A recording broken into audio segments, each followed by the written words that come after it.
Good morning students. Today we are going to start question number 2. In the previous video we have completed till question number 1. Today we are going to do question number 2. First of all you are going to write these question answers in your book, then you are going to write these in your English copy. So second question is explain the first two lines of the poem. So we have to explain the first two lines of the poem. This poem is written about trees. पहले हम लिखेंगे कि ये poem लिखी गई है trees के बारे में. In the first two lines और पहली दो लाइन में the simplicity and beauty of this poem has been compared with tree. तो पहली लाइन में क्या बताया गया है, जो पोएम की जो सिंप्लिसिटी है और वो जिस स्टाइल में लिखी गई है वो किससे कंपेयर की गई है, एक ट्री से कंपेयर की गई है. तो यही फर्स्ट टू लाइंस में हमें बताया गया है. तो हम आंसर में क्या लिखेंगे, this poem is written about trees. In the first two lines the simplicity and beauty of this poem has been compared with tree. Then next is what does hungry mouth refer to. तो इस poem में जो word use किया गया है hungry mouth, उस वो किससे रिफ़र करता है. सो हम आंसर में लिखेंगे hungry mouth refers to a earth sweet flowing breast. तो यहाँ पे हंग्री माउथ का ये लिखा हुआ है कि जो अर्थ का जो मैंने आपको बताया रेनफॉल होता है, उससे ट्री को क्या क्या मिलता है, सनशाइन मिलती है, रेनफॉल मिलता है, सब कुछ मिलता है. तो वो उससे कंपेयर किया गया है जो लाइन में लिखा गया है earth sweet flowing breast. So हम यहाँ पे लिख देंगे hungry mouth refers to earth sweet flowing breast. Then fourth one is poems are made by fools like me but only God can make a tree. What do you think these lines mean?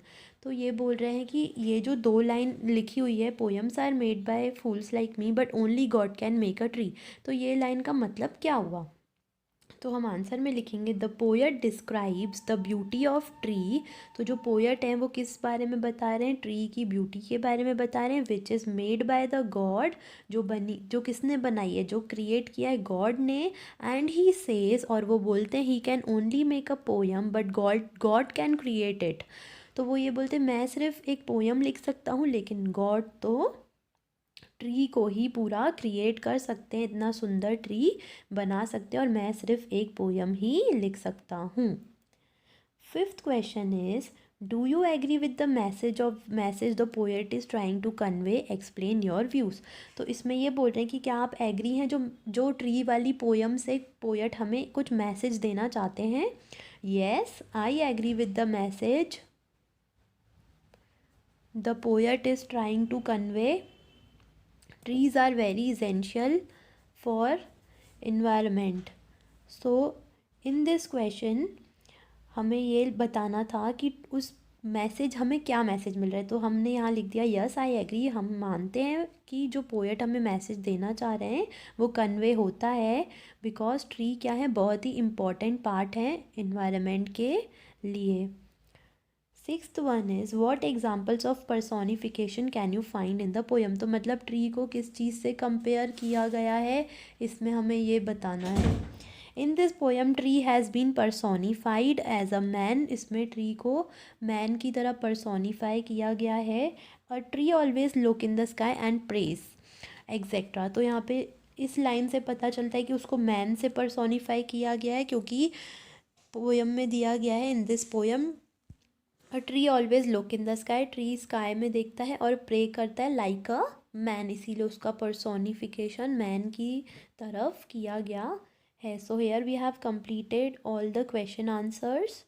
All 6 question answers we have completed. I am showing you once again properly so you can write it easily. So you have to write these question answers, all the 6 question answers in your book as well as in your English copy also. You have to complete it. And then we are going to do exercise number C. First of all you have to write this in your book and your homework is to write these in your English copy.